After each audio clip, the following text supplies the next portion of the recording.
Good morning, evening, good afternoon. My name is Julia Kapraun. I am delighted to chair this very interesting session on green banking. We have 3 papers today. The first one is Banking Barriers to the Green Economy, presented by Hans Degryse. The second one is Inequality, Discrimination, and the Financial System, How Gender and Law Shape Banker Mobility, Bank Firm Relationships, and Bank Activity, presented by Marco Ceccarelli.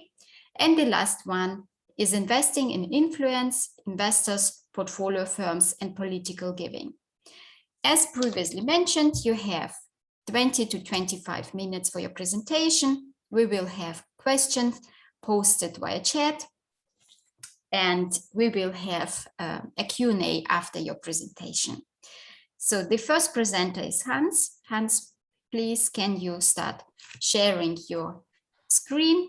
And again, welcome, and we are looking forward to your presentation. Thank you. Okay, can you see my screen? Yes, thank you. Okay, thank you very much. So thanks a lot for the for including the paper on the program and the possibility to present this paper on banking barriers to the green economy. And so this is a joint work with Tarik, Roukny, and Joris Tielens. So since Joris is affiliated to the central bank, let me also put up this the disclaimer, and let me also mention that it is very much work in progress, and so all your comments will be very welcome.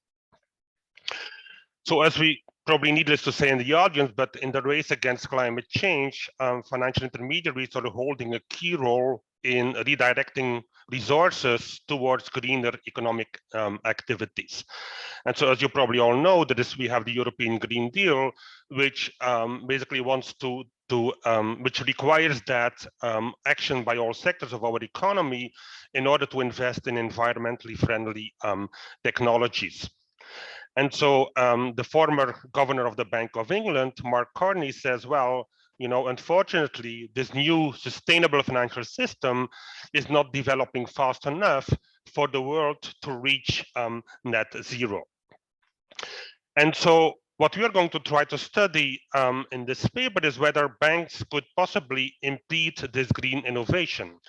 And our research is motivated by a number of strands of the literature. The first one is the financing of green transition. So there is a recent work by Ralph De Haas and Alex Popov, which shows that bank-based financial systems are less likely to transit better or faster towards green economy. So market-based financial systems seem to be better in making the switch towards the green economy. There's also the literature on banks financing of innovation, and we know that banks in general are not very good in financing innovative activities. And so the question here is going to be whether this is also the case for green innovations. And then thirdly, we also know that banks are often confronted with what they call stranded assets and financial risks. And in particular, if we look at the European Union, the fossil fuel funding of these industries is actually highly bank-based, and I have here copy and pasted a set of numbers that underpin this. And so what we will try to do in this paper is to ask the question, do banks' legacy positions, so the fact that you have exposures in those polluting industries, do those legacy positions potentially act as barriers to the financing of green projects? And that's what we are going to label the green externality. And in order to sketch what we are talking about, let me try to give you the intuition in using a very simple setup. So consider a bank, which, we are talking here about an individual bank, and this bank has, granted a loan to firm one, which has a particular production process and which has pledged collateral to the bank. So now consider that a second firm is approaching that bank, has cash, but not enough, and has also a certain production process. So the question is, is the bank going to grant a loan to this second firm? And so consider that, this is a green project, okay? You could think about Tesla, maybe it's a bad example, but, Tesla approaches the bank and is going to, have a very big change in terms of, the environmental impacts. So what we know from previous literature, and also what we are going to address in the paper, is that we know that industries with a larger presence of newly listed firms, that those subsequently see a rise in corporate bond defaults of established firms. So basically what I'm trying to say is that, the fact if you grant a loan to those guys, this might actually deteriorate, undermine, increase the probability of default of the existing firm. Firstly, and secondly, we also know that granting loans to new firms may actually also have an impact on the pledge, on the value of the pledge collateral. That is, the collateral value may drop. And so you're going to carry this over towards the banking system. So the question then is, all banks will have to some degree exposures to those, to firms. And then the question is, if a firm which has not sufficient cash at hand, so which needs external finance and has a green project, how is the banking system going to behave in terms of, given the heterogeneity and the exposures they have to these existing firms? Okay. So in a nutshell, what I will try to do today, it looks like a very long agenda, even though I have only 20 to 25 minutes. So first of all, I want to very briefly go a little bit more in detail in terms of the theory of banking incentives to prevent the entry of green projects at the individual bank level, but then also at the banking market structure level. Then secondly, I want to underpin, if you want, the empirical evidence of these green externalities. So does green innovation indeed increase the PDs of the brown firms in the economy? And does it decrease the collateral that those brown firms have pledged? Because these are going to be the key ingredients of our theoretical model. And then finally, I'm going to try to answer the question, to tackle the question, whether by looking at empirical evidence from Belgium, to see, whether industries which have a big exposure to this potential green shock and which have a particular banking market structure, whether or not those industries are going to be very innovative or not. So the question here is whether the banking market structure plays a role in the innovation of green economies. Okay, and then finally, I hopefully can also draw some policy implication in terms of banking models, funding sources, potential collateral policies, and macroprudential tools. So that's a whole agenda. Let me see where I get. So let me start with the theory, which is going to build upon the main idea that I have tried to suggest. So we are going to employ the, if you want, an extension of the Holmström and Tirol model, where we have firm one, which has a lending relationship already with the bank, which has a certain production process and which has pledged collateral. Okay, and so the project from firm one has a pledged collateral with a value C, has an investment I, and a certain return capital R. So now a second firm drops by this bank and asks for cash and has a certain amount of cash, needs also an investment capital I, has a certain return C, and if it exerts effort, the success probability is PH. If it shirks, however, the success probability is PL, and it has some private benefits capital B. So, the entire Holmström-Tirol model. And so the idea is that, the loan is only positive NPV whenever the firm is going to exert effort, otherwise it has negative NPV. So we have a standard moral hazard problem, being that it should be incentive compatible for the firm to exert effort. And secondly, it should also be incentive or the individual rational for the firm to invest its cash into the firm.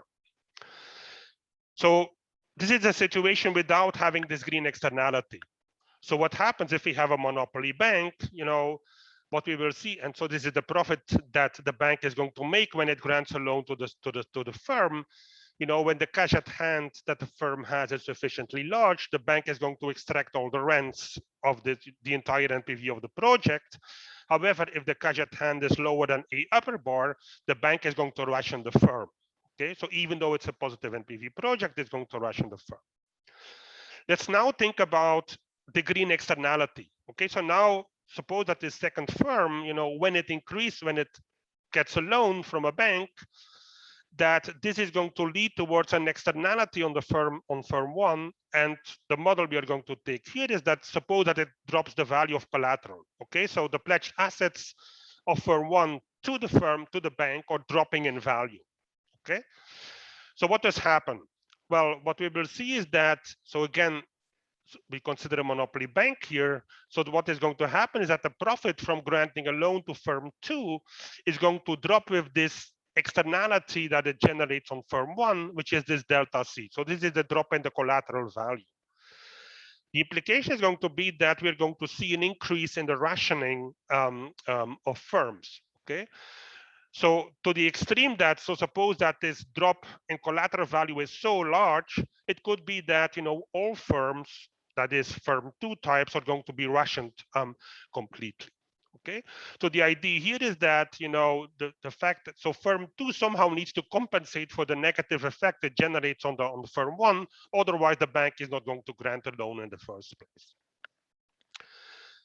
Of course, you can say, well, this is a monopoly bank. Let's now look at, let's say, a competitive set of banks which are homogeneous. That is, they are having exactly the same exposures, to firm 1, if you want. Okay, so the legacy positions are exactly the same. So what we then have is that, so since banks are all identical, to some extent, what we're going to have is that they are going to, if they grant a loan, they would exactly have the same negative shock delta C that is generated on their previous loans. So therefore, what we will have is that firms are going to be rationed to this amount. Suppose, however, that we have heterogeneous banks. That is, banks are very heterogeneous in terms of how this green externality would work on them. Then in that case, what we will have is that this value of the collateral drop is going to be heterogeneous depending upon, the heterogeneity in the banking system. And what we will see here is that in this case, it's going to be the weakest legacy position. So the bank which has the lowest negative externality is going to determine whether or not there is going to be lending taking place. And so this is going to be one of our empirical or predictions, if you want, from the model, is that, if you have a more heterogeneous banking market structure, more heterogeneous exposures, that this is going to be conducive towards, green innovation. Okay, so let me, we have lots of robustness on this model. Let me, for the sake of time, not discuss this and move to the empirics. So recall what we assumed in the model was that if a green firm enters the economy, that this is going to have a negative impact on the probability of default of brown firms, or it is going to have a negative impact on the collateral value on the assets that the brown firms are pledging. See, these are key ingredients of our model. So do we find this in the data? Okay, and so we are going to, and so notice this is really work in process. This is basically coming just out of the oven, so we need to do many checks, but we're going to try to answer 3 questions. So the first one is, does green innovation generate negative effects on brown firms' performance?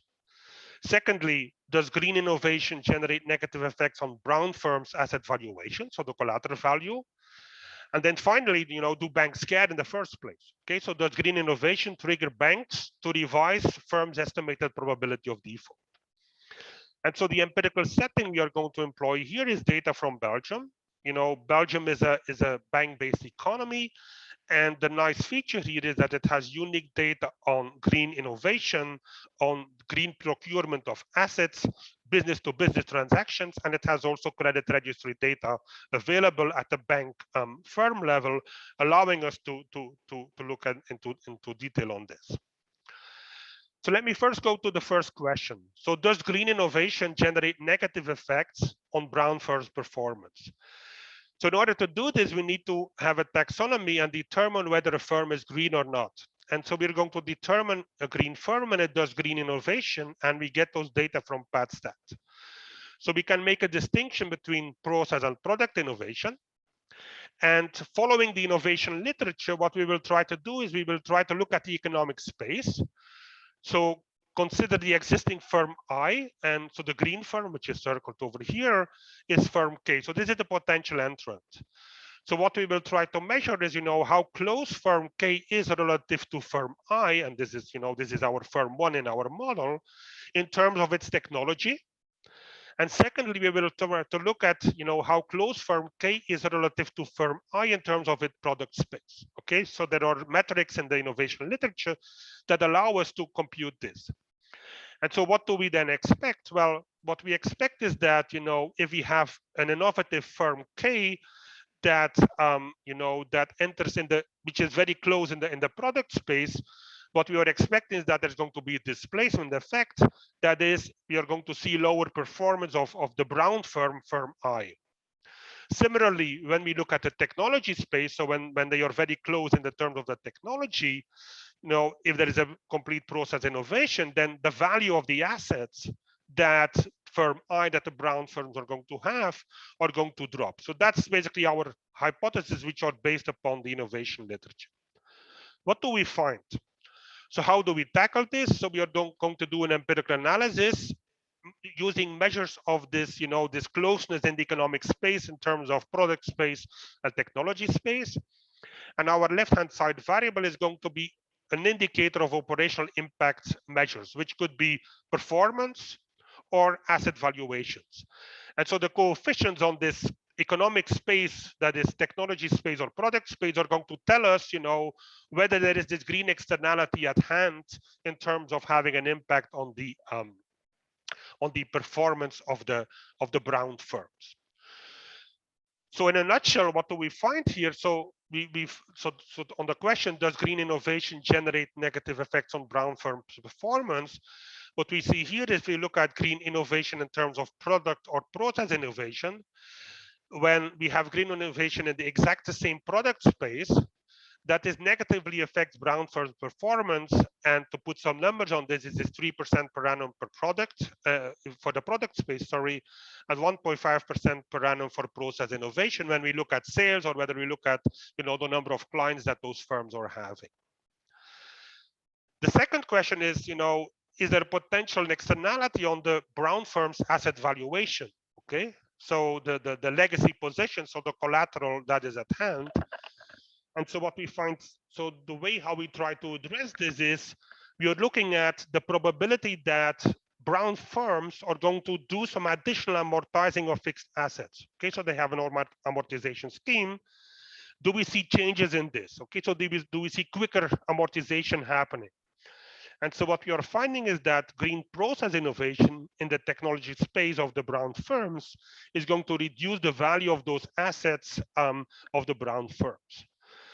So what this tells us is, and so thirdly, what we find also further is that banks care about this. That is, so we have internal data from banks' estimated probability of default when lending to those firms. We see that green innovation indeed triggers an increase in the probability of default of the brown firms. Okay, so this is in a nutshell what I have tried to say already before. So what this means is that this suggests that there is indeed empirical evidence, again, taking with a grain of salt, because we need to check many of those things, but it seems to be that indeed the probability of default is going up and that the collateral value is dropping, which is consistent with our setup. Let me then come to the last link, and we can do much more here. So this is as I mentioned, work in progress. So then the next question is that we're trying to address is to test the hypothesis of our model. That is, what is the role of the bank market structure for green innovation? And to recall, what we expect is that if you have a more heterogeneous bank market structure, which translates in differences in legacy position, this is going to imply that we have a bank which has a relatively low negative impact, that this is going to promote growth in terms of lending towards green firms. Okay, a more homogeneous banking sector is going to lead towards less lending towards innovative firms.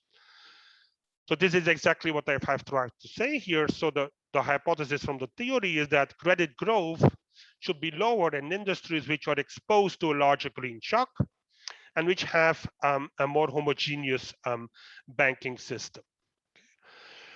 So what are the data that we're going to use here? So here we're going to rely upon the credit registry. We're going to look at the level of growth, credit growth at industry level. We need to do this also at bank firm level, so we are working on this.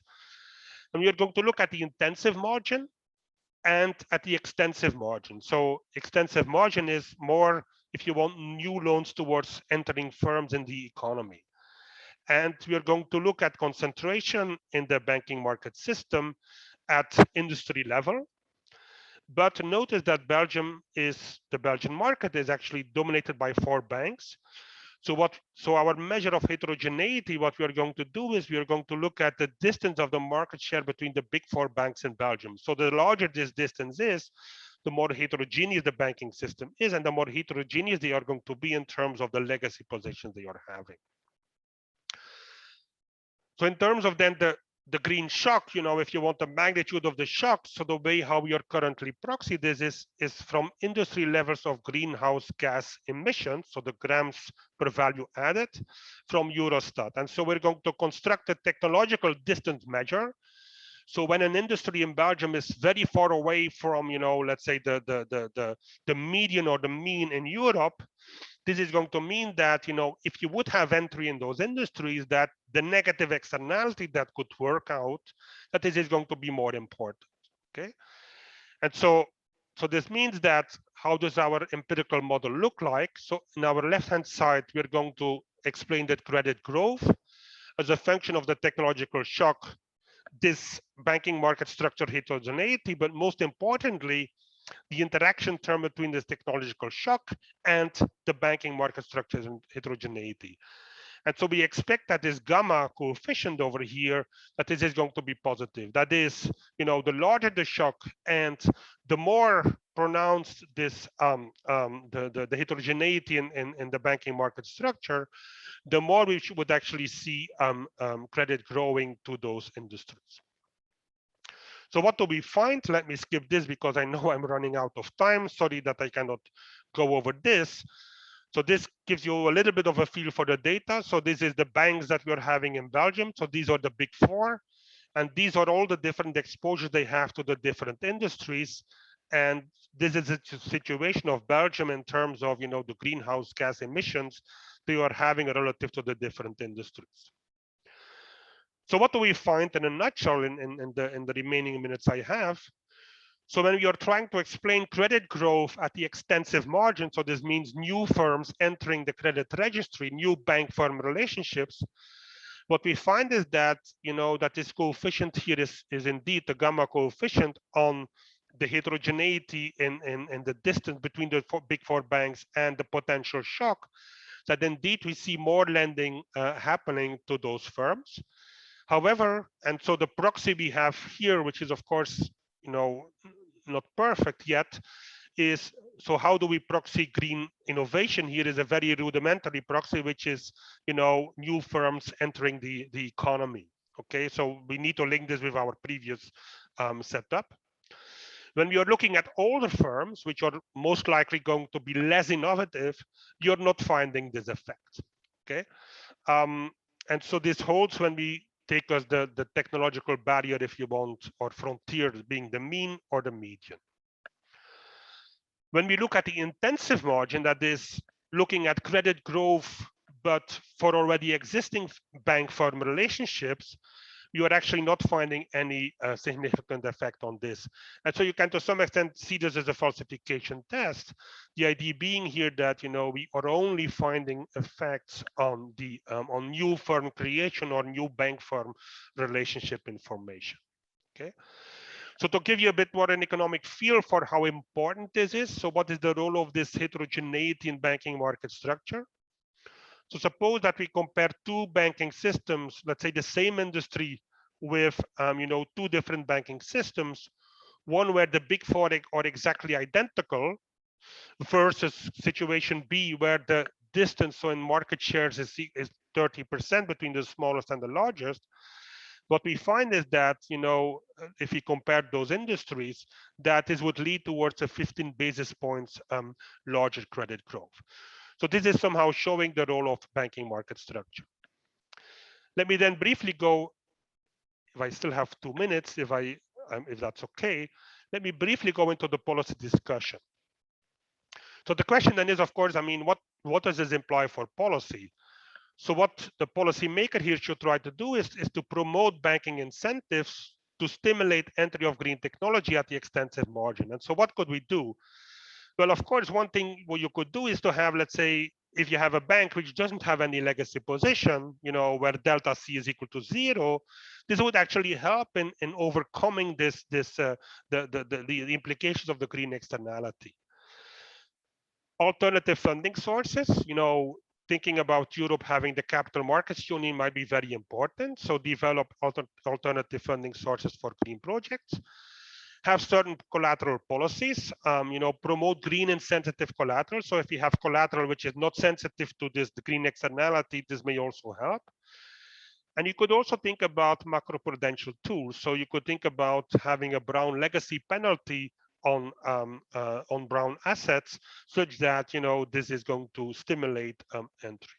Okay, and so maybe as a final comment, this market structure effect you are having here is, so what we learn here is that the weakest exposure, so the bank with the lowest legacy asset position, is somehow going to determine the rationing barrier for the entire banking system.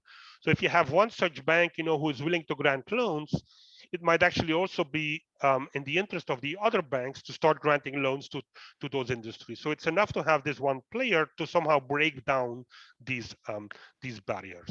Okay, so let me conclude. Could banks impede green innovation? Well, we show the theoretical existence of banking incentives to bar the entry of green technology, and we show the influence of market structure. We have initial evidence showing that green innovation is detrimental to Brown firms' operations and assets, and it increases the probability of default, which is in support of, let's say, the modeling assumptions we are making. And we have some empirical evidence for the case of Belgium for the role of bank market structure, at least at the extensive margin. So there's lots of things to do on our to-do list, but thank you for the opportunity to present over here. Thank you very much. Yes, thank you too.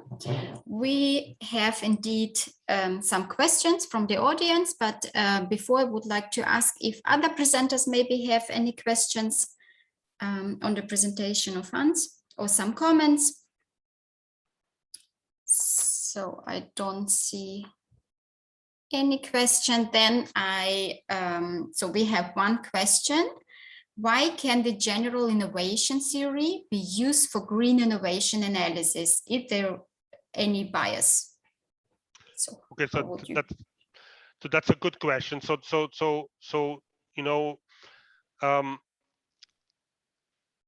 indeed, here we are relying upon, let's say, the existing literature on innovation and somehow, translate it, if you want, to green innovation over here.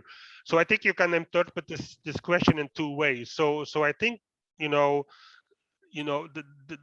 Gerschenkron idea, from the 1960s, and also Martin Helwig's idea, that banks somehow may be conducive towards collusion in industries, in the product markets. This is something which is, not only specific to green technology, it might also be for other innovative activities. So let's say one interpretation I'm trying to make is that, the idea and the model we are having here might not necessarily be specific alone to green technology, but it might actually be implemented or translated towards, let's say, other technologies.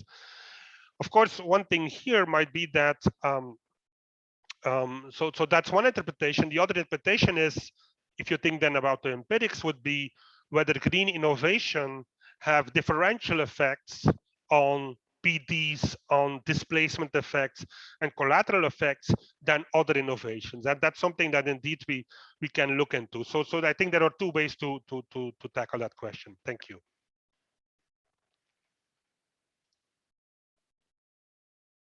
Thank you too. So I see we have another question.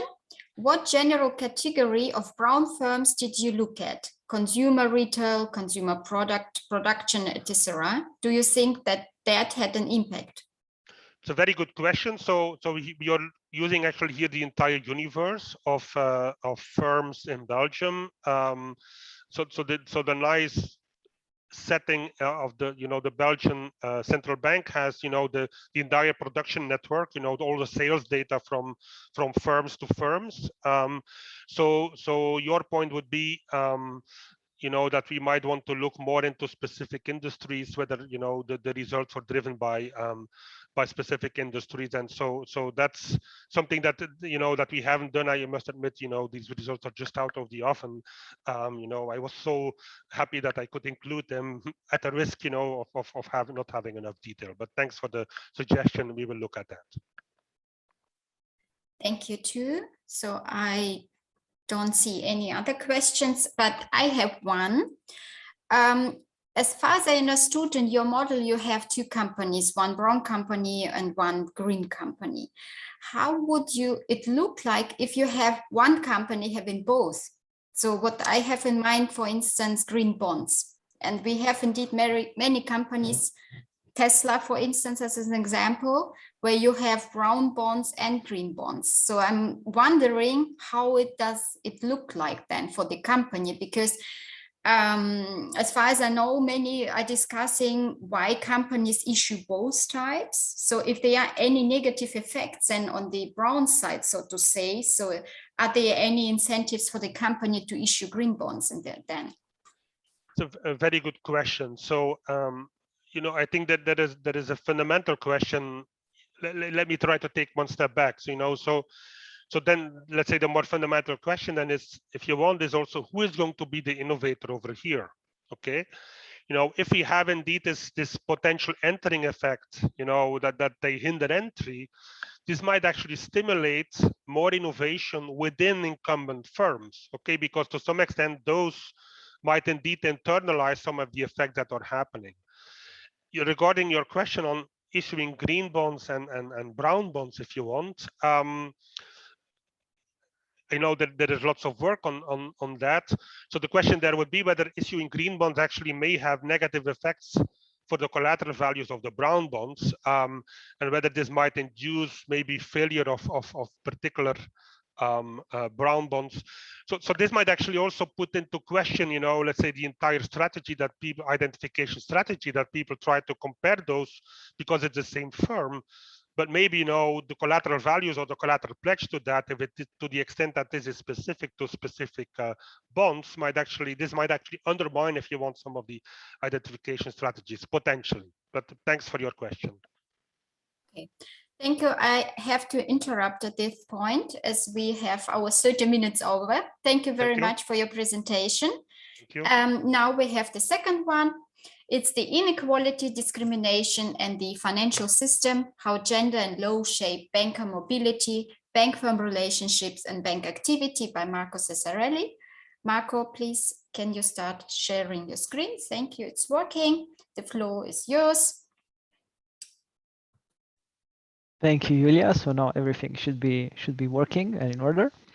So thanks a lot for allowing me to present this paper here. This is joint work with Christoph Herpfer from Emory University and Stephen Ongena, also from Zurich. Now, in this paper, what we want to do is investigate the interactions between the labor market for commercial bankers and the credit markets for firms. Now, I will start by showing you which characteristics of these bankers make them more attractive in the labor market. Then I will show that the frictions that exists in the labor market for these bankers, such as gender discrimination and non-compete clauses, that these frictions are material in shaping banker mobility. And in the end, I will try to touch upon how the labor market decisions of these bankers are directly linked to the credit markets of firms. Now, let me jump right into it with some anecdotal evidence. Now, why do these bankers actually matter? Right. So this quote is trying to show you that when a banker jumps ship to a new bank, that they will take their client portfolio with them. And that what this quote highlights is that when you're looking for a loan as a firm, you will tend to follow the person that you know, as opposed to sticking with the bank that you know. And as the CEO beautifully puts it, it feels natural to stay with the people you know. All right, but why should we look at the bankers in the first place? Right. So for starters, we know that lending relationships between a firm and a bank are very important for the economy. So not only do they change loan terms and loan availability for the firms, but they also represent the channel through which shocks in the financial system, for instance, can be transmitted to the real economy. And while this is clearly a very important thing, there is relatively little evidence on how these relationships are formed, and more specifically, on how banks and borrowers actually match. And in this paper, we want to show that the banker itself is central in this matching process between firms and banks. And the first question that we will ask is, what factors shape the labor mobility of these bankers? And after that, we will show how the labor market of the bankers interacts with the capital markets of the firms. All right, so let me give you a brief overview of what we find. Now, our first main finding is essentially showing that banks will recognize the ability of bankers to bring additional business.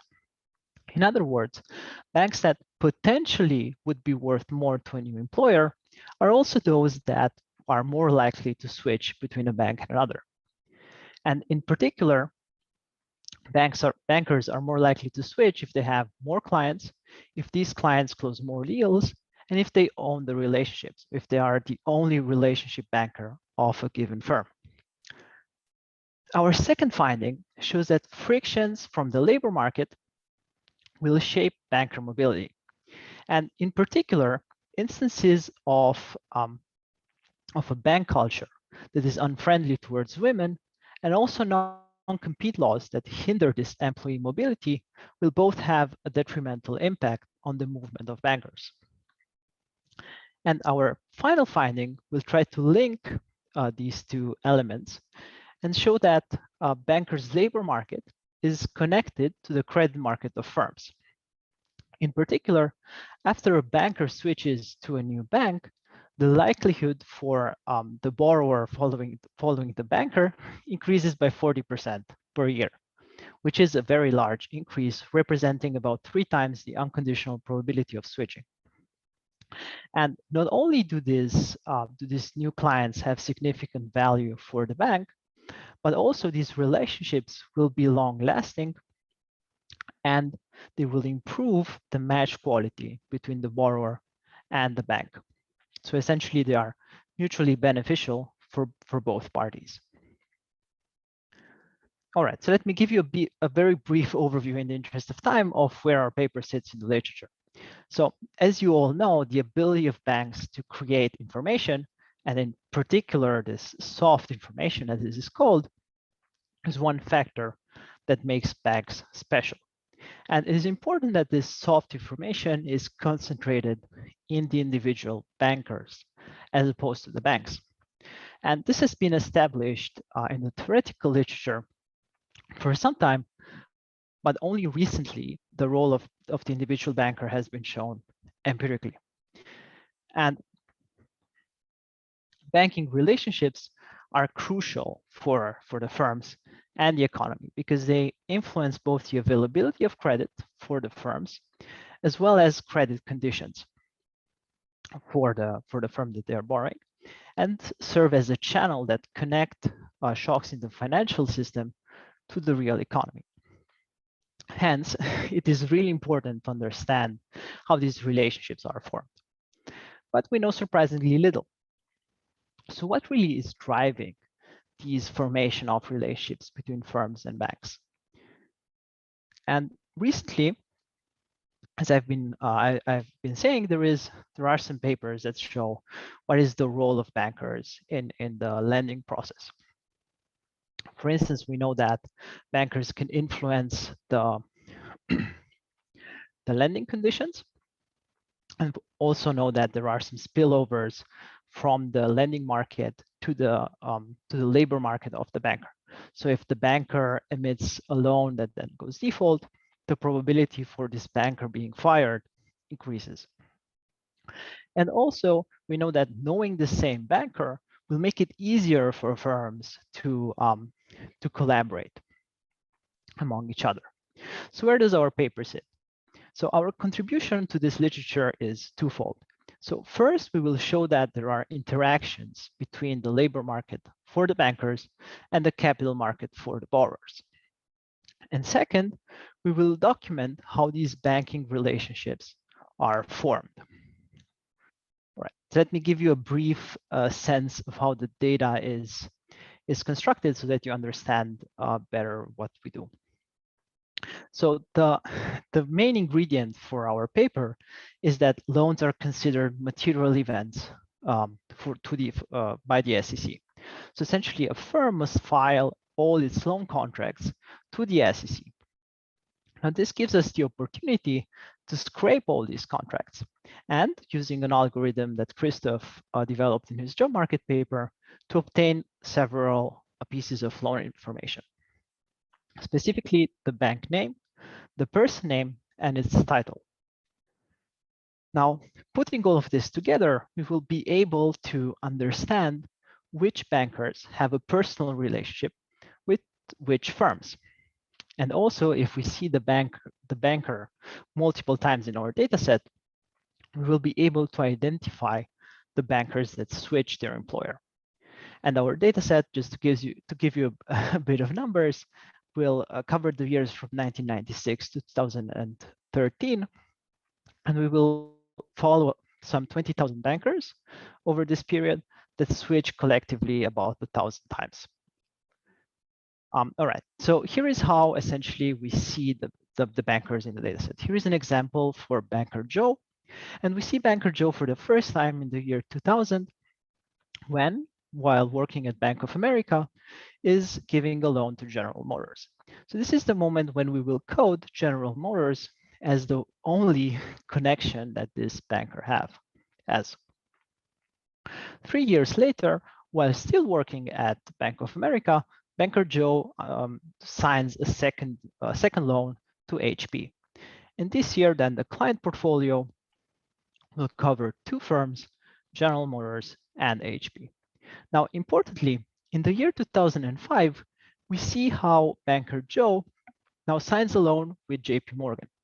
This allows us to identify the year that banker Joe switches from Bank of America to JP Morgan.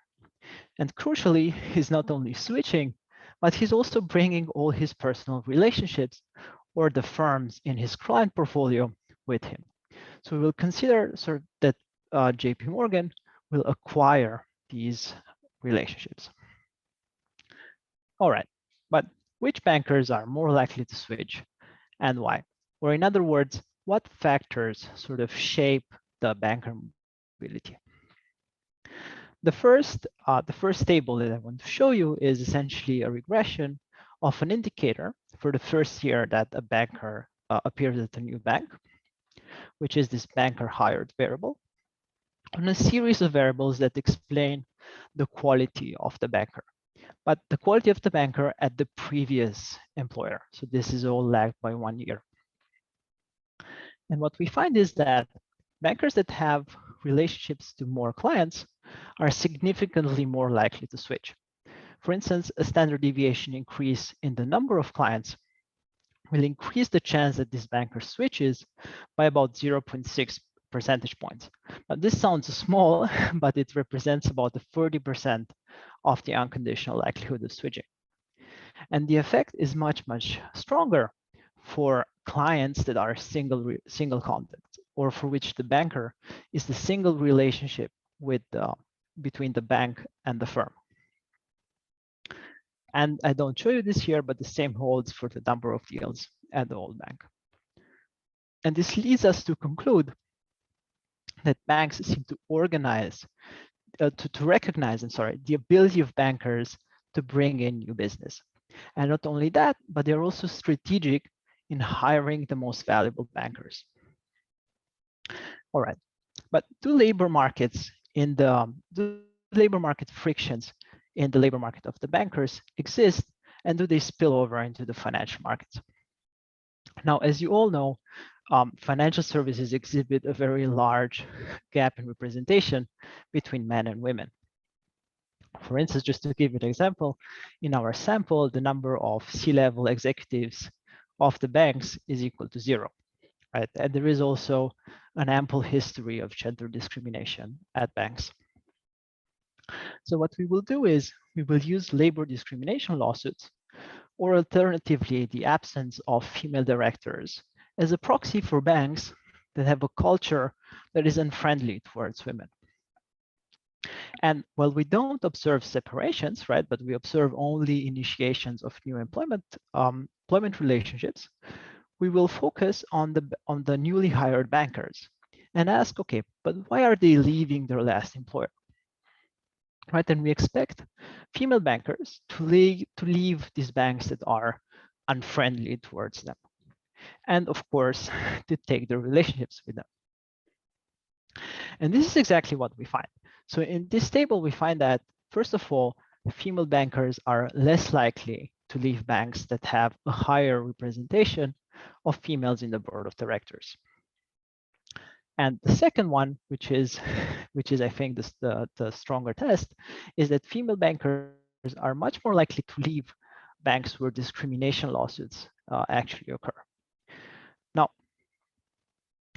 this leads us to ask the question, okay, but is this female leaving, is this really sort of warranted? So is this really something happening there? And well, of course, we cannot measure the way in which the environment is unfriendly towards women, but what we can do is look at banker promotions.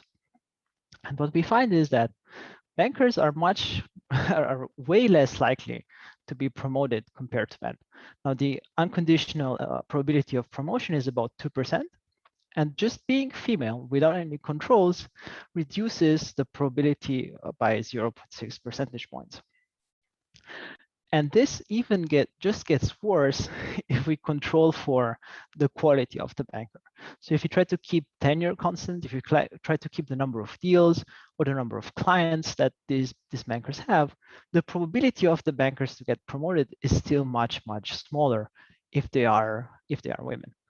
Which leads us to conclude that their decision to leave is at least to some degree warranted. All right, and I won't delve into the details here, but the second friction that we examine is this non-compete clauses in the labor market.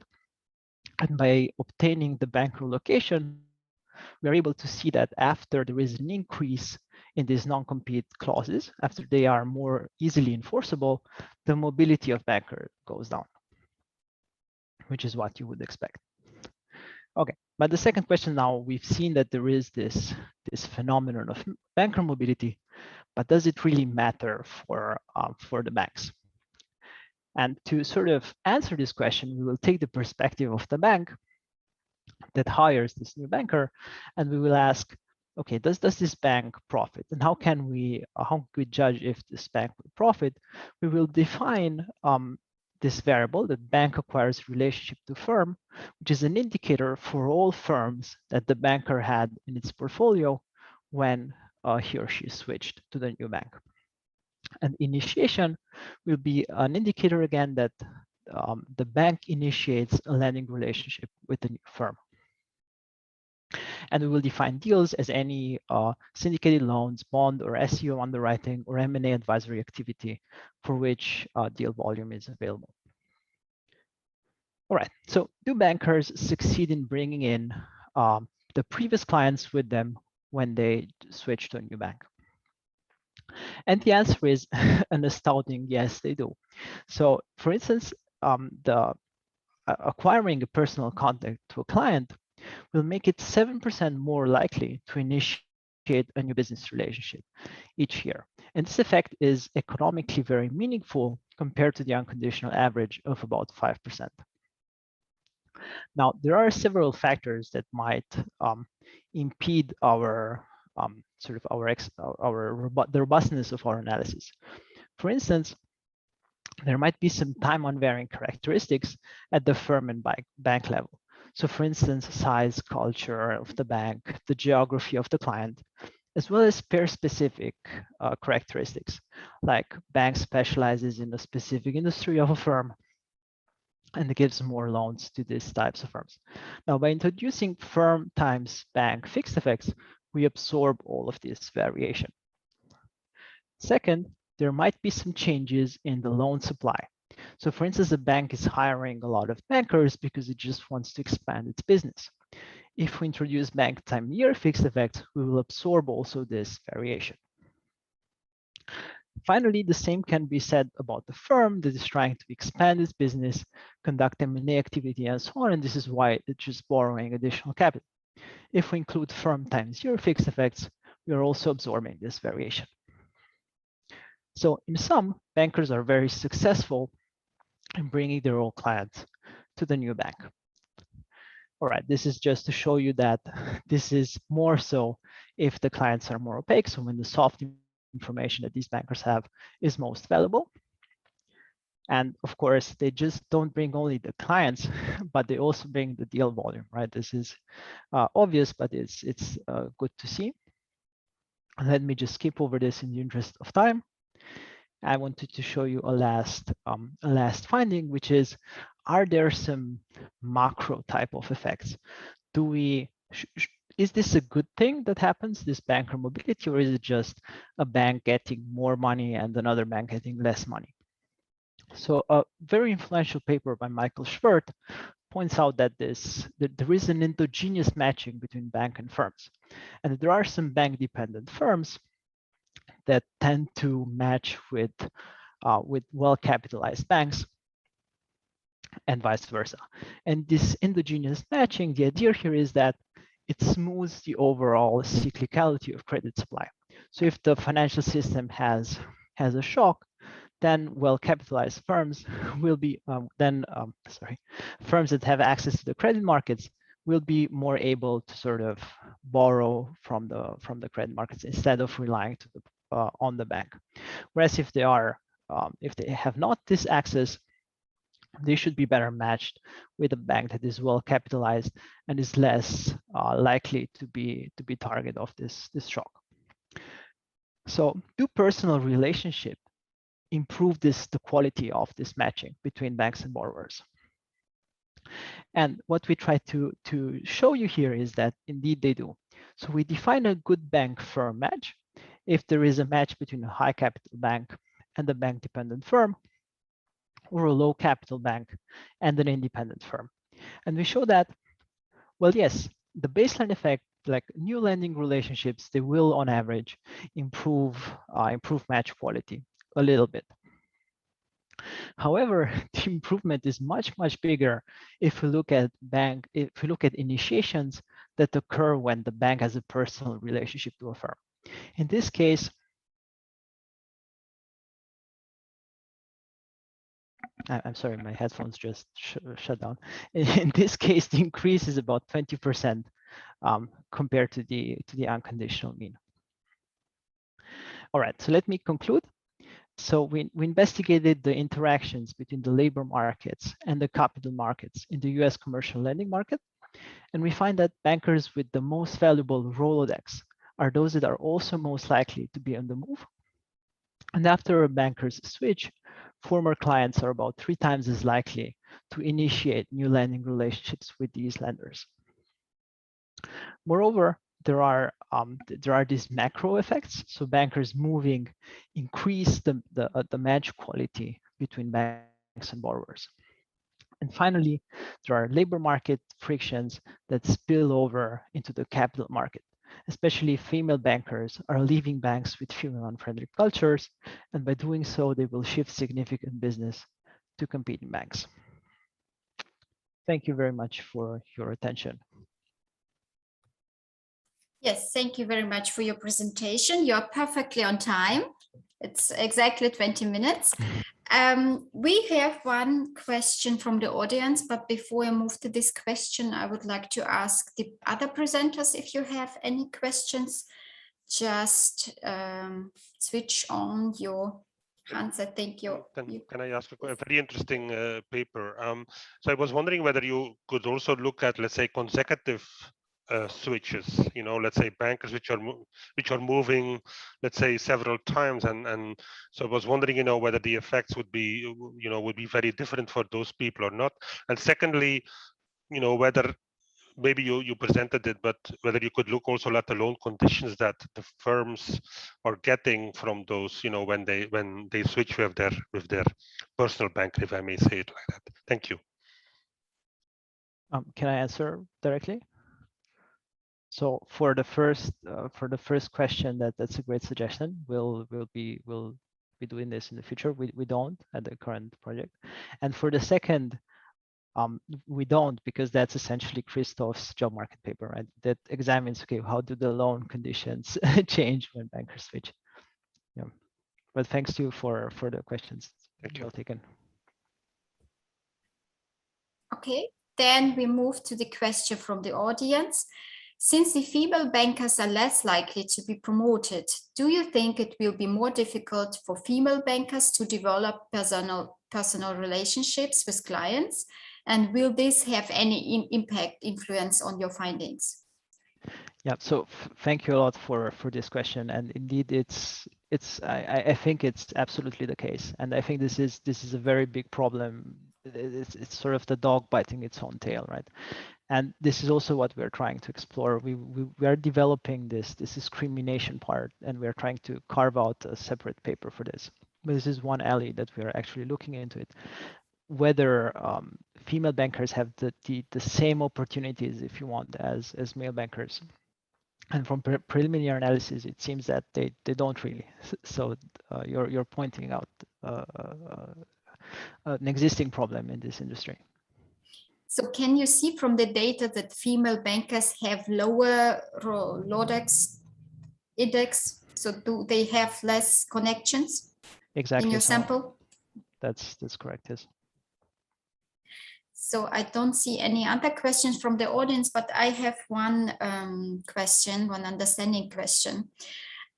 So what I was wondering is, why do bankers switch or move? So, I mean, you tell us that banks see the value of the bankers when they come to them, when they bring clients and so on. So meaning that, do you see from the data that they are higher position then?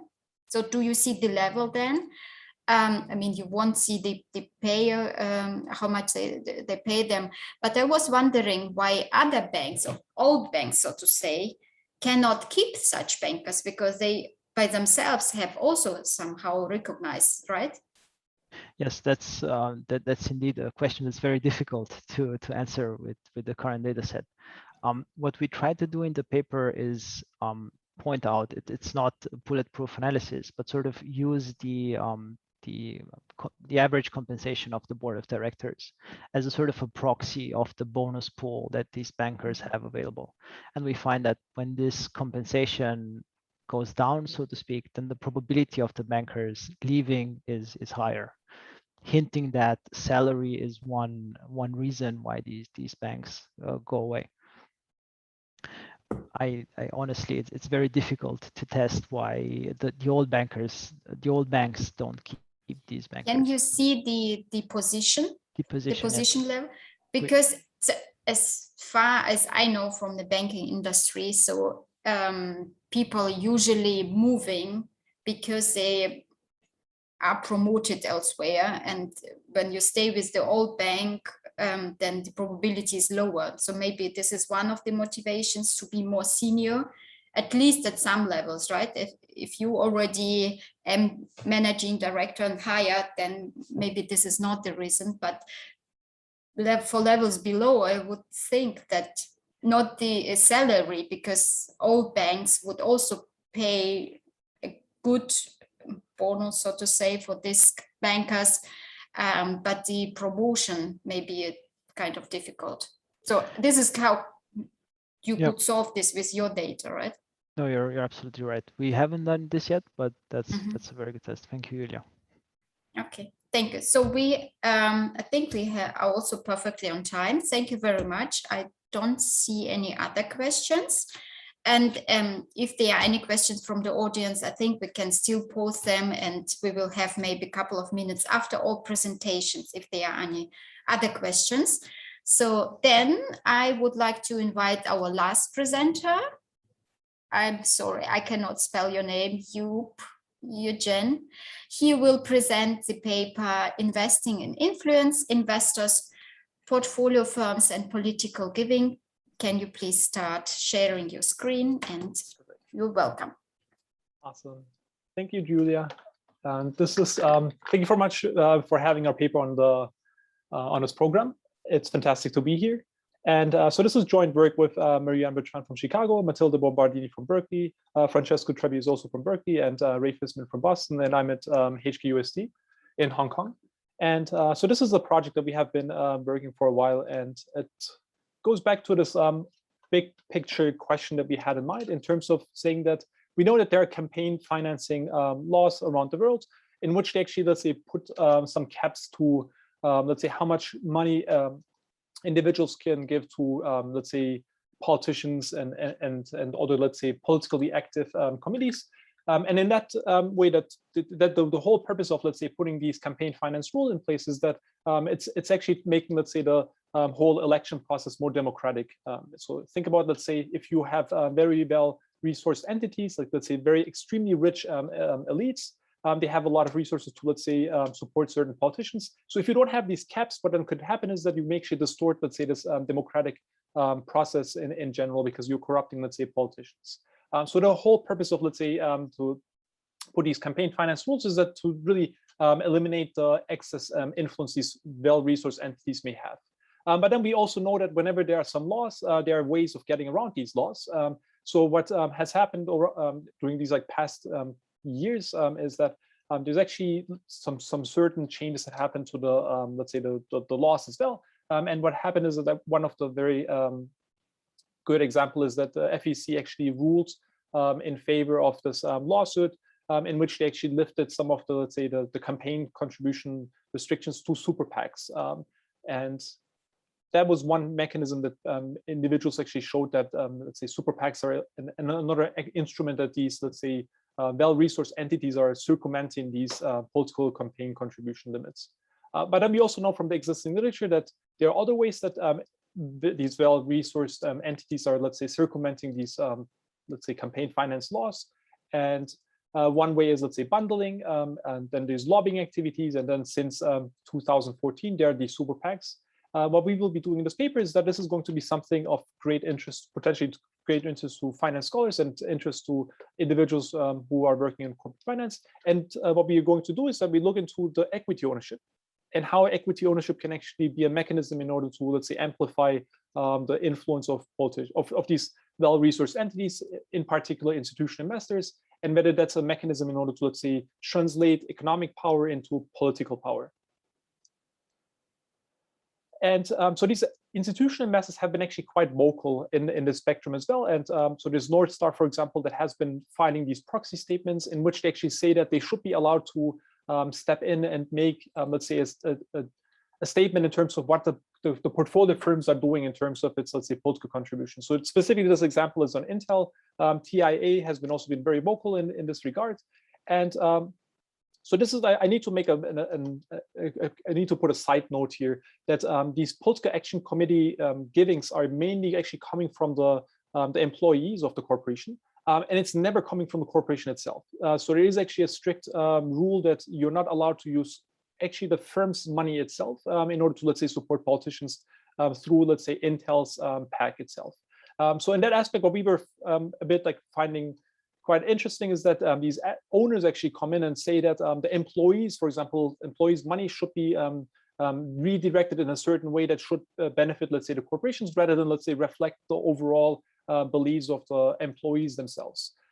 So what then happens is that, so the main reason I would say why these investors are very vocal about this is that you have, let's say, these managers or these owners or these employees of corporations using, let's say, the name of the corporations as, let's say, a mechanism to, let's say, support certain politicians. And this is really driven by the fact that there are these political perquisites as managers have.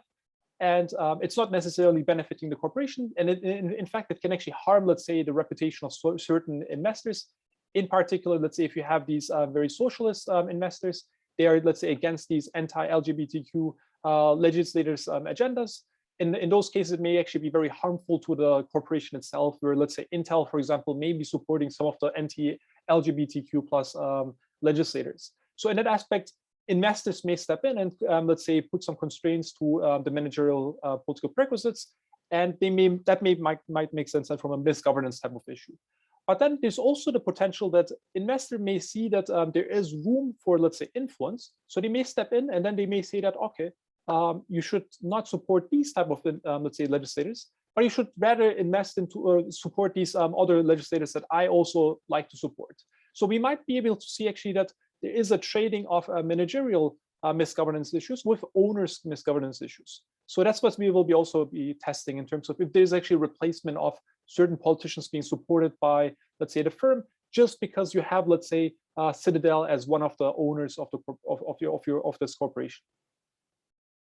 So what do we find in this paper? So the very first finding is that we actually find a strong correlation between the political givings. So these are the PAC givings of portfolio firms and the givings of the investors after there's a large purchase by the institutional investor for the very first time. We actually see about close to a 400% of an increase in the correlations compared to the baseline results.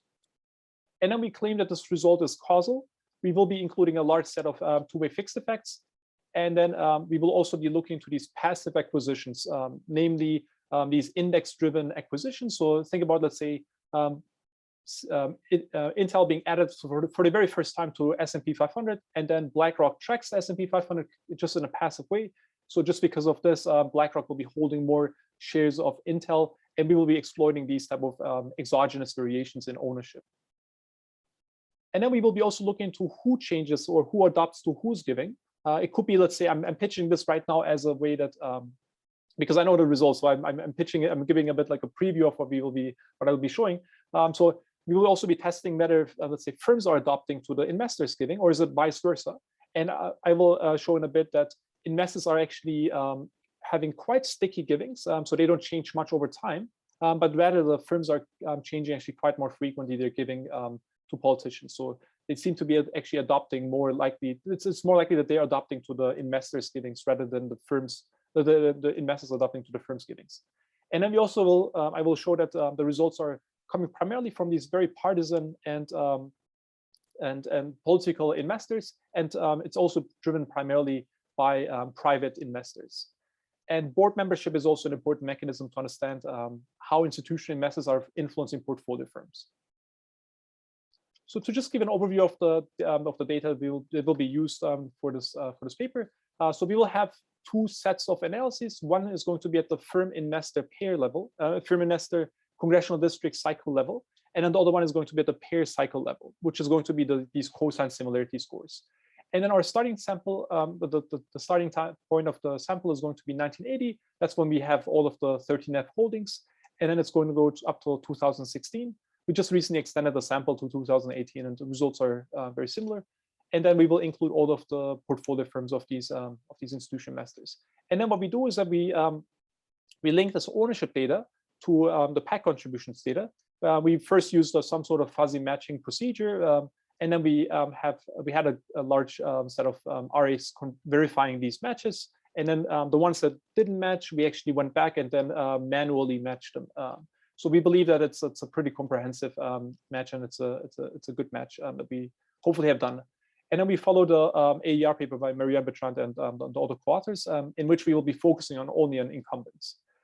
And so we will have also two sets of analyses in terms of just acquisitions, and one is going to be these very first non-index-driven block acquisitions. So it's going to be the whole set of the block acquisitions, and then in the other set we will be looking to the subset of this main data, in which we will only focus on these index-driven acquisitions. So think about, let's say, first-time addition to the S&P 500 or the Russell 1000, Russell 2000.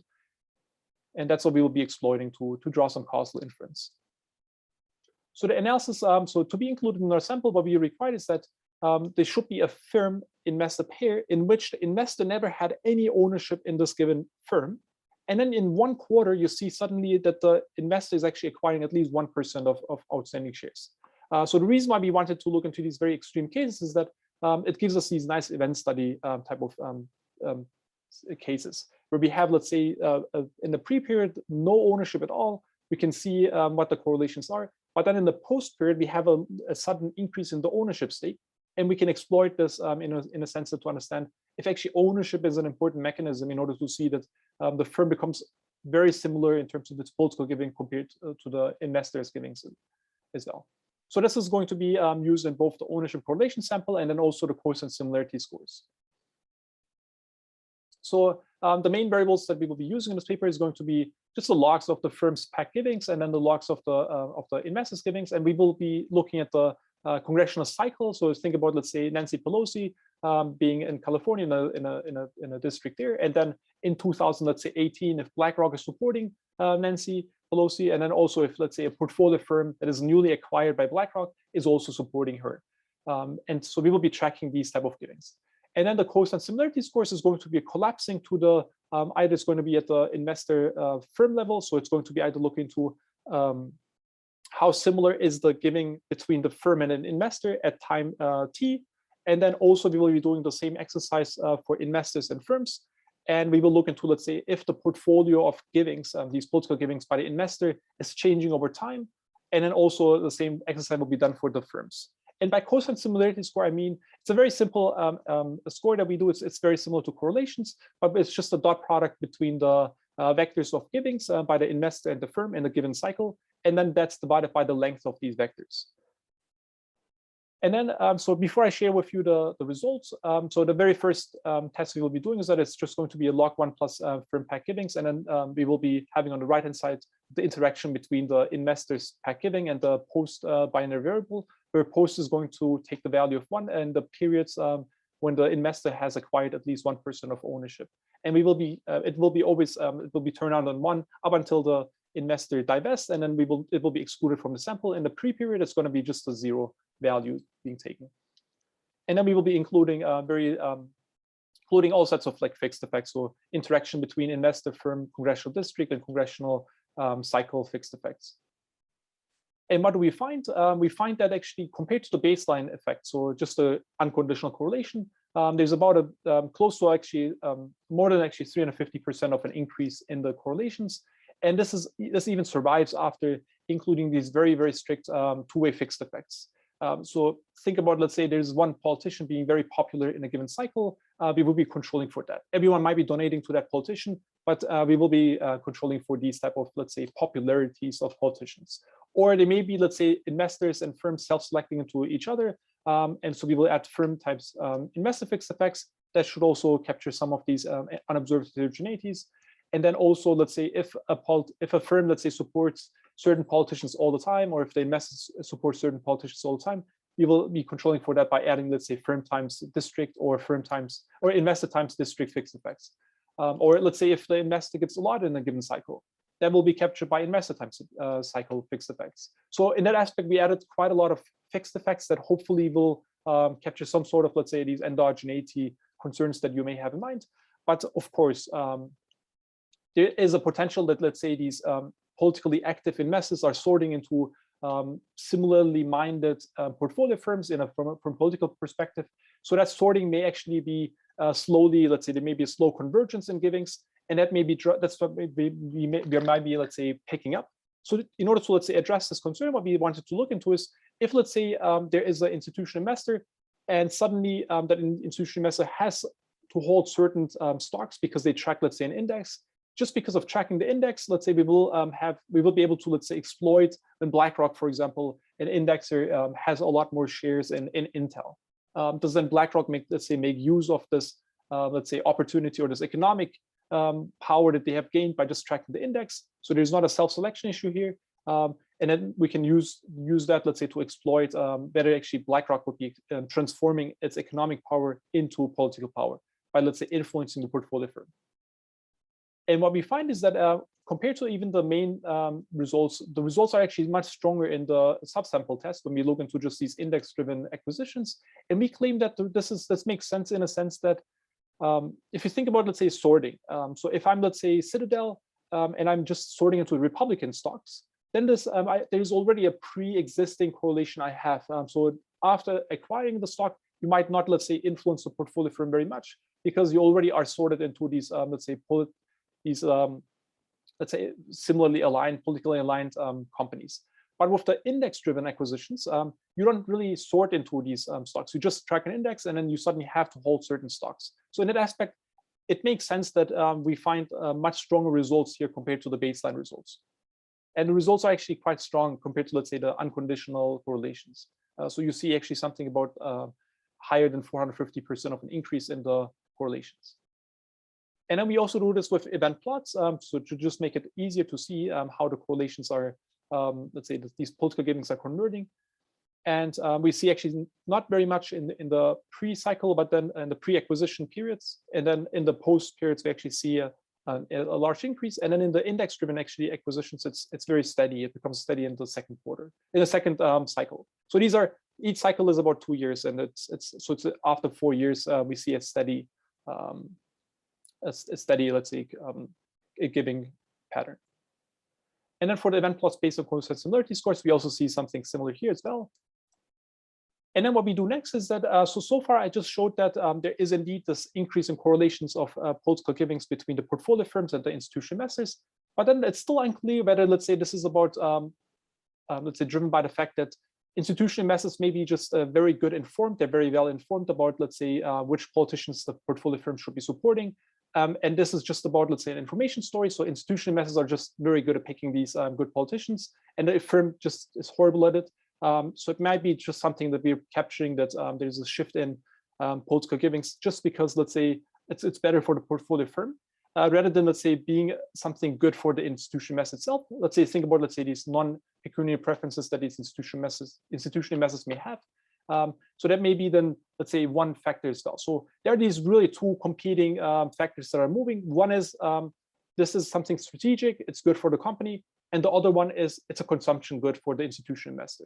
So one way to test this is we thought that if this is really about, if it's about a strategic gain story, then public versus private institutional investors shouldn't really matter in terms of looking into these results. So Citadel is a privately held fund. They're very concentrated in ownership versus BlackRock as a publicly traded institutional investor, and they're very dispersed in terms of their ownership structure. So BlackRock is it's going to be very difficult to, let's say, claim that there is, let's say, a consumption good story driving BlackRock's political givings. It's most likely that Citadel is going to be the entity that is well representing, let's say, the owners. So Kenneth Griffin is a Republican, and he's very vocal. So he actually may be supporting certain politicians just because he's a Republican and he has some, let's say, Republican ideologies. And it's not really necessarily about a strategic gain story. So to disentangle that, we will be looking to public versus private, where we expect that the private ones, the results should be much stronger. And then we also look into political, let's say, being political versus, and then also partisan. And these also would help us in terms of thinking that this is about a consumption good story, not necessarily about a strategic gain story. And this is exactly what we find. We find that the results are much stronger in the privately held funds compared to the public funds. And then also the results are primarily driven by these political by these political institutional investors, and then also the ones that are very partisan. So either they're very Republican or very Democratic companies. And then so far I have shown that there is indeed some suggestion that institutional investors are exploiting their economic power to translate into political power, just most likely because of the fact that it's a consumption good for them. So they have these non-pecuniary preferences, non-pecuniary political preferences, and that's really driving these influences. But then we don't know how exactly they're doing it. It's still unclear that, let's say, how institutional investors are exploiting the ownership stake and influencing portfolio firms. So what we did is that we wanted to look into board ownership, board connections. If, let's say, Citadel sits on the board of Apple, and whether that's a potential mechanism to understand how, let's say, Citadel is influencing Apple's management to adopt similar political giving ideologies. So we look into actually board connections. And what we find is that board membership actually plays an important role. So if, let's say, BlackRock has a seat at Apple, that's actually an important mechanism so to exert influence on the political givings of these portfolio firms. And then the very last test that I will be showing is that who changes to whose agenda. So far I pitched this as a way that it's institutional investors are influencing portfolio firms and portfolio firms are adopting to the institutional investors' givings. But we still need to test this formally. So what we do is that we look into these coincidence similarity scores across time. And what we find is that institutional investors have a very sticky giving. So about 75%, and even if you look into, let's say, different versions of this, 78% sometimes of givings are actually very similar across times. So they don't change very much, but then firms are actually a lot more changing their givings. So it's about 50% of likeliness that they will be staying at the, let's say, giving to the same politicians. So this suggests that it's more likely that the firms are adopting to the investors' giving. So to just wrap it up, in this paper, we show that there are these important mechanisms that are being put in place by lawmakers in order to, let's say, make the economy or make society more democratic by, let's say, putting campaign finance laws in place that would, let's say, eliminate well-resourced entities to have excess influence to politicians.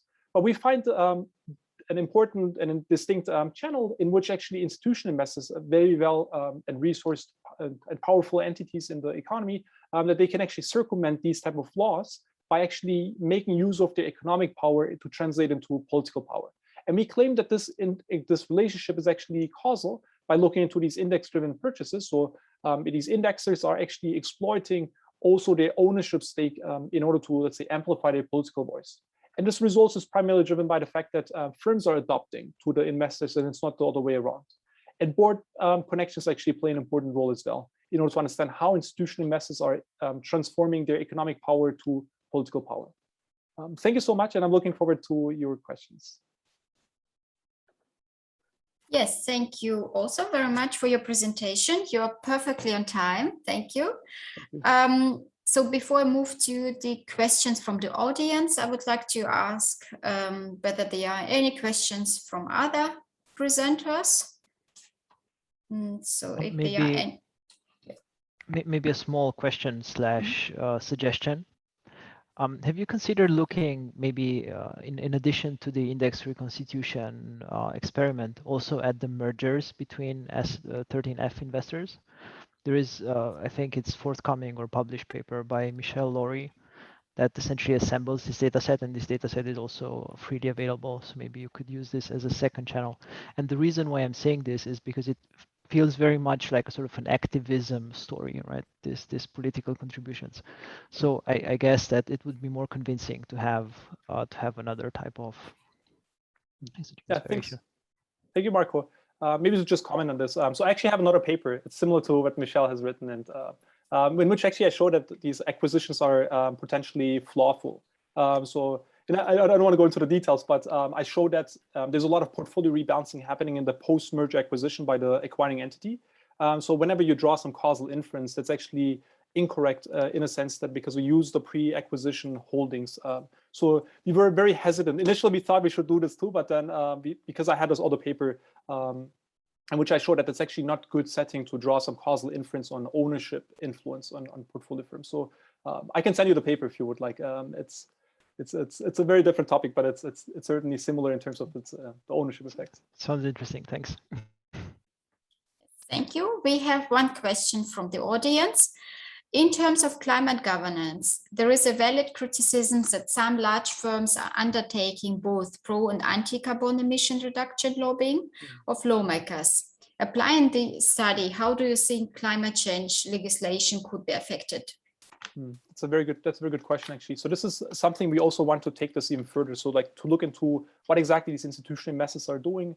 And because we know that they're very powerful entities in terms of, let's say, having an influence on both politicians through different mechanisms, and then also, let's say, through also on their political or their portfolio firms as well. So, at least just looking into this is that if we know that, let's say, institutional investors are caring about, let's say, climate change type of outcomes, then that could be a potentially good mechanism because, let's say, if firms don't care very much, but then we have very socialist and very socially aware institutional investors, they actually may then use, let's say, this opportunity, this economic power to, let's say, foster better behavior at the portfolio firm level. And that could then, let's say, have an impact on let's say, then more, let's say, socially aware politicians are getting more money from, let's say, even the portfolio firms, just because the institutional investors are, let's say, using their economic power to influence them. So that's a test actually we should certainly check it. It could be a different paper, but it's a very good comment and a very good question. Thank you so much. Yes, thank you too. So I don't see any further questions. I have just one understanding question. So as far as I see, your sample ends in 2016, right? Mm-hmm. So is it kind of a reason why you end before the Trump election, or what do you think how it would look like if you would include the sample after 2016? So that's a good point. So we looked into, so we extended in 2018. 2020 is like, there's still like some issues in terms of the FEC, like being updating the givings data. But my prior would be that, so we know that some of these like funds are very Republican funds. So actually the giving should be much, much stronger, I would say. And we also know that they were very active, especially during the last election. So that's actually a very interesting test to just check if, let's say, that there was a Trump effect that we can also observe. Yeah, and just in the same direction, the question, do you have any time effect? So maybe I missed this. So can you see that over time, the finding you have is increasing or getting stronger? So that's a good question. So we control for at least that. So we add these cycle fixed effects in which, let's say, 2012 would get a fixed effect. Or 14, so we will control for those. But we also know from the existing literature that also this is something we're going to have in the next version, where we know that political givings actually increase over time. But then we also know that institutional ownership has increased over time. So then this question is really ownership one of the big players in order to understand how we see suddenly that this politics or money in politics is actually really rising? Is like ownership, institutional ownership, an important mechanism that has also, let's say, made certain, let's say, portfolio firms more aware about political givings, and that has maybe propagated some of these PAC givings as well. So that's something we wanted to further exploit. So it's actually something that came up during our last call, and it's a great comment.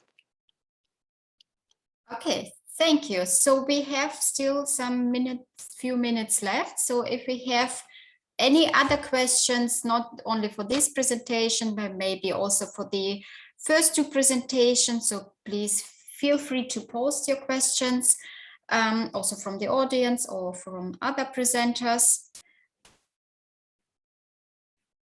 And I think we can wait a couple of seconds. But it doesn't look like. So thank you very much. Thank you, three guys. Thank you for your presentation, for the very interesting session.